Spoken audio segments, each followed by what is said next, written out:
Hello everyone, welcome back to YK Reviews. For today's video, we're actually going to be ranking all the movies and shows and video games that I've reviewed so far in the month of July. I'm going to be ranking it on this little tier system here. So before we get started though, please hit the like button, hit the notification bell, hit that subscribe button if you haven't already, so you can never miss a video and always see like what I've been posting up here. So again, appreciate all the support here, but let's get into it. Okay, so let's get into it. I'm hoping you guys can see the screen here. So let's start off with the first movie, which is actually the movie Nope. Now, I highly recommend this movie. If you haven't seen the movie, I won't go into spoilers or anything like that, but I loved this movie. I loved Jordan Peele's take on this movie. Like all three movies, Get Out, Us, and this movie Nope, I feel like really came together well, and it was just really great storytelling.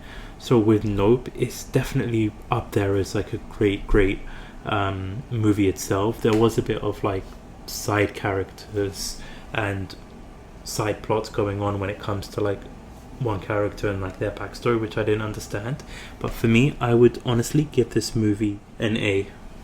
For me, it really was a great movie to watch, and it's definitely one I would recommend. If you liked Get Out, if you liked Us, you're going to love this movie. I feel like the reveal is going to make and break it for certain people, but if you do like the reveal and what Jordan Peele did with this movie, you're going to 100% love it. For me, 100% hands down. Definitely recommend, definitely enjoyed the reveal, enjoyed everything about this movie, but one certain subplot. For the next one, Minions Rise of Gru. Now, as I mentioned in my review, it's much better than the original Minions movie itself. It's got a lot of little like it focuses on not all the minions but like a couple of the minions itself, and it's got like them as side characters, sidekicks, when you have the main villain and the main plot being with Gru, which is definitely what you didn't get in the first Minions movie.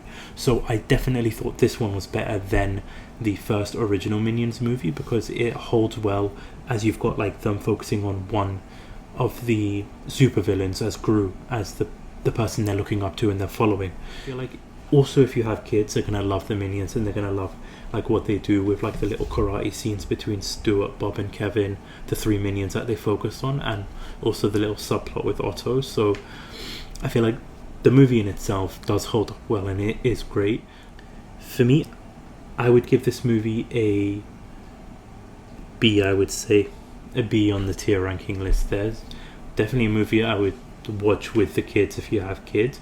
If we're gonna do out of 10 for Nope, I would give it a 8.5 out of 10, and with the Minions I would probably give it a 7 out of 10 for that. And for the next one, it would be The Last of Us video game. I mean, it's probably the best video game, like open world zombie apocalypse type movie that you'll ever play. The storyline is just hands down so great. The combat with the weapons that you can use and everything about it is just so stunning to like play with. I just feel like it is up there as one of the most must-played movies for me. Definitely the best video game I've played on the PS4, since it is a remastered version of it, as I did have the PS3 when it first came out. But it's definitely up there as one of my favourite video games of all time. I would hands down say so. For me, I would give it an S, as A+++, S, like a game you have to play, definitely have to play. So I would have put that up there. So the next subject is going to be Money Heist Korea, and as I said in my review, if you've seen the original one, this is just kind of like a copy and paste speedrun version of it. Like a lot of it is similar plots, similar names, everything is the same when it comes to characters, plot, that kind of stuff. There is a few new twists and turns going on with the with the Netflix series, but overall, if you've seen the first one, you're not going to see much of a difference for this version. I do like the whole North Korea, South Korea like element of the actual like series when it comes to that, but I just feel like it's just too similar for me when it comes to this version versus the original version, and that for me is just I can't let go of that. For me, I would give Money Heist Korea a 6.5 out of 10, just because it's got good like characters in it. The person who played in Squid Games, the main character, his best friend, the one that betrayed him, I forgot his name off the top of my head, he's in it, and he does play Berlin quite well. So he is a great like actor in this, and Sun from Lost is also in this, and she's a tremendous actress, and she played her role as Lisbon really well, but it didn't hold up enough for me. So for a D, as I just feel like it's just too similar. Again, there are quite a unique twists and turns, but it just wasn't enough for me. So Money Heist Korea goes as a D for me. Next up on the list is Spiderhead, a movie that came out on Netflix starring Miles Teller and Chris Hemsworth. Essentially, the plot is about Chris Hemsworth's character using experimental drugs on the patients. They're in this penitentiary, but it's not like your typical prison. It's very luxurious, high standard of living in as a prisoner, essentially. But for me, the premise, the plot, just nothing worked well with this movie. It was just so clunky and messy, and it just didn't come out well, didn't come across great. For me, it left me very, very disappointed, especially because I really like Chris Hemsworth, I really like Miles Teller. Like, they for me could have like made this movie so well, but it was all over the place, even the ending as well. It was a mess for me. So when it comes to Spiderhead, for me it goes as an F. Like, the first one is an F. First one is an F.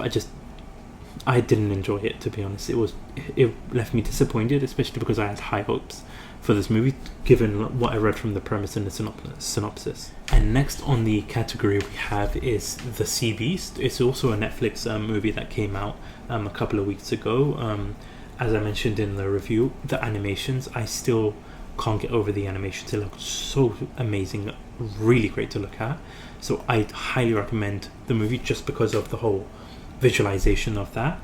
And for me, I would give this movie a 8.5, I would say, out of 10. Sorry, with Spiderhead, I would give it maybe a 3 out of 10, just because of who the characters are, like who the actors are in the movie. So it gets a 3 out of 10 for me. And with The Sea Beast, I give it a 8.5 out of 10 for me. It was so stunning. Some of the scenes towards the end just kind of left me wanting more and wanting to like feel like they should have done a bit more with it, but everything else, it really came across well. The little girl Macy was the standout of the movie itself. So for The Sea Beast, I'd give it a B. And for the next category and the next subject is going to be the Obi-Wan Kenobi TV series. And as mentioned in the review there, I grew up on the prequels. I loved Hayden Christensen as Anakin Skywalker and Ewan McGregor as Obi-Wan. They were two characters I thought really brought to life the prequels.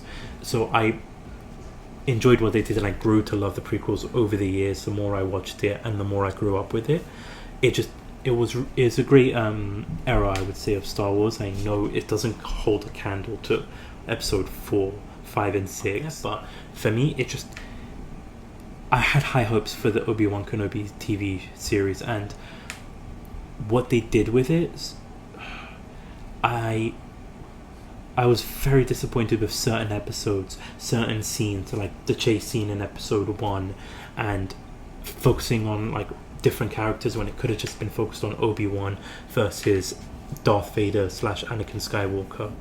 They had one flashback scene with the both of them, and I wish there was more of that. But that's the problem with the Disney Plus shows. It's 6 episodes. Like, that's what frustrates me so much. The finale, I would say I loved the finale. But for me, overall, I'd give this show maybe a 7 out of 10. If you definitely grew up on the prequels, I would check it out. But I wouldn't go into it with high hopes. So for the Kenobi series, I'd give that a C for me. And the next one on the list is going to be Thor, Love and Thunder. I won't go into too much spoilers if you haven't seen the movie, but for me, I was just left disappointed as it felt too much of a comedy movie. The villain was about Gore the God Butcher, but I just felt like there wasn't enough scenes about that, about his backstory and about him killing gods. So it was focusing more on like comedy aspects. The goats just frustrated me because it was funny after one scene, but then it just kept on going with them, so it was just frustrating me when it comes to like the goats, the storyline between that. I liked the dynamic between Thor and Jane, but I felt like there wasn't enough of that. It was just too comedic for me, and it just left me really disappointed on that. If you've seen the movie, and my spoiler review thoughts are uploaded on the channel, so definitely check that out. But for me, I'd give Thor Love and Thunder a C. For me, it left me very disappointed. I wanted more from them, especially because the same director, Taika Waititi, was in charge of Thor Ragnarok, which is up there as one of my favorite movies in Marvel. So I had high hopes, and it just kind of left me disappointed. It just felt like too much for me. So with Thor Love and Thunder, I'd give it a C. Overall, out of 10, I'd probably give it maybe a 6.5 to 7 out of 10 there. Next up on the list is Miss Marvel. And for me, again, the problem with the Disney Plus shows is that it's 6 episodes, and it crams so much into those 6 episodes and doesn't give enough time to flesh out the storylines, flesh out different like villains and what they wanted to focus, because they had the damage control, they had the clandestines, they had the couple of episodes of them going back to Pakistan and like the history of that, which I felt like they could have just done in season 2. So the issue with Disney Plus shows is that your first episode, it was a great first episode, don't get me wrong, but then episode 5 is like the it's like the expedition episode where they just dump a whole bunch of backstory on you, and then the finale isn't given enough time to be fleshed out because the villain was just completely different from episode 5 and 4, and so it left me disappointed. I will say though, I was thoroughly surprised seeing the trailer for the first time of Miss Marvel. I didn't have high expectation. I thought honestly I might watch the first episode and give it a miss, but it actually did catch me by surprise of how good like the show was. The actress that played Miss Marvel, I thought she did very well in the show itself, but I just feel like overall it had that issue, the same formula with the Disney Plus shows, no time to flesh out storylines. So I feel like for me, I'd give Miss Marvel a B. Just, it did surprise me, so it was a great show. Next on the list is my very first review of the channel. It's the Lightyear movie, and for me, growing up as like a Toy Story fan, watching Toy Story 1, 2, 3, 4, I've seen Toy Story 4 and Toy Story 3 in the cinemas, and watching Toy Story 1 and 2 growing up as a kid, I loved the Toy Story franchise. It's definitely up there as one of my favorite Pixar franchises. So I was excited to see what they were going to do with the Lightyear movie. I thought Chris Evans really nailed it as like the Buzz Lightyear voice actor, and I just felt like, however though, when it comes to like the Lightyear movie, it left me wanting more. It didn't focus too much on the Space Ranger aspect of it. It focused a bit on like time traveling aspects. I enjoyed the characters that Buzz Lightyear came across as the movie progressed. However, the reveal of Zurg, the ending battle, just everything like leading up to like what they were doing towards the end, just kind of left me really disappointed and not enjoying it. Along with like, looks like how they're setting up like a sequel to the movie, it just kind of left me disappointed. So with Lightyear, I give the movie overall a 6.5 out of 10. If you haven't seen the movie, I would watch it on Disney Plus if you do enjoy the Toy Story franchise, to see like what Andy saw when he was a kid and why he bought the Buzz Lightyear toy itself. But out of all of them, you're ranking it Toy Story 1, 2, 3 and 4, whichever order you have them, but Lightyear's always going to be at the bottom though, I feel like, for everybody's ranking there. So for me, I would give Lightyear a D. I just feel like it could have done so much more with it. Next up on the list is Netflix's Stranger Things season 4, and for me it's just a really great season. Just Stranger Things as a whole is such a great show, and it's definitely one I recommend. However, season 4 just killed it, nailed it out of the park. There were a couple of like issues towards the beginning of the season, like the first couple of episodes, but like them going off, like different characters going off on different like side missions and everything like that was kind of like annoying, because you have them all like doing different things. But overall, the show itself, the season itself, came so well together. It really sets up nicely season 5. The reveals that showed up in season 4 was so great. What they did with 11 towards the ending of like the show was so nice, and like the whole Nightmare of Elm Street vibes really gave it a great show. And I definitely think it's probably up there with season 1 as the 2 best seasons they've done so far. So for me, I'd give Stranger Things season 4 a 9.5 out of 10. I just feel like it was that good. So for me, I would put Stranger Things as an S over an A, because it was that good. If you haven't seen Stranger Things, trust me, binge watch it on Netflix. You won't be disappointed on there. Next up on the list is the movie Black Phone, and this one was one of my most anticipated movie of the year. I was really excited to see this, because I knew that this was going to be a unique horror movie, a unique take. So I couldn't wait to see what they were going to do with it, and I honestly was left feeling very excited with like the movie itself. Ethan Hawke, I loved his portrayal of the villain, and the Vinny and his little sister, the brother and sister dynamic role really came across genuine and incredible to watch, and it made the movie what it was, and it was such a great movie. So I definitely recommend, if you love horror movies, I would recommend this movie, because it is a better, like one of those better kidnapping type movies, because it has such a unique twist, and like the characters in it was really great to watch. So for me, I'd give it a 9 out of 10 for me. And on the list, I would put Black Phone as an A. Highly recommend Black Phone movie, definitely. And then next up on the list, we have The Lost City. Honestly, I was left disappointed. I read the synopsis of the movie and I thought, okay, this could actually be a unique movie. It's got Channing Tatum, it's got Sandra Bullock, Daniel Radcliffe, Brad Pitt. This could be a really good movie. But if you've seen my review of The Lost City, I just felt like it was like one of those typical rom-com movies between Channing Tatum and Sandra Bullock.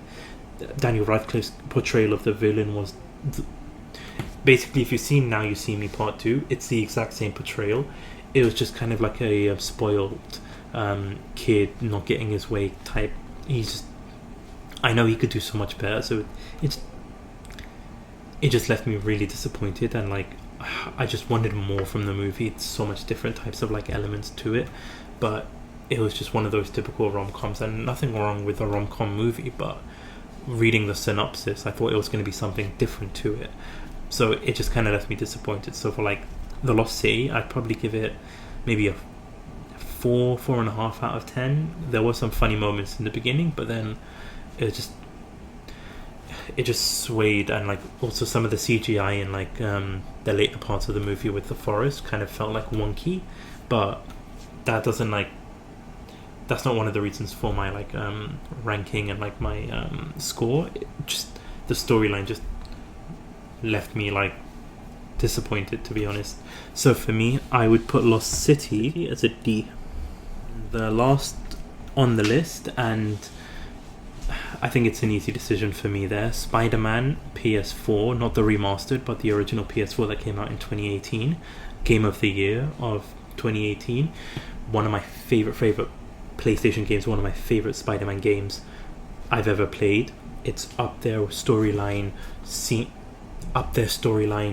the graphics, just everything about it, and the side missions too. It left me so satisfied and wanting to play it again and again, and it's definitely a game I am going to be playing again and again, and I cannot wait for Spider-Man Part 2.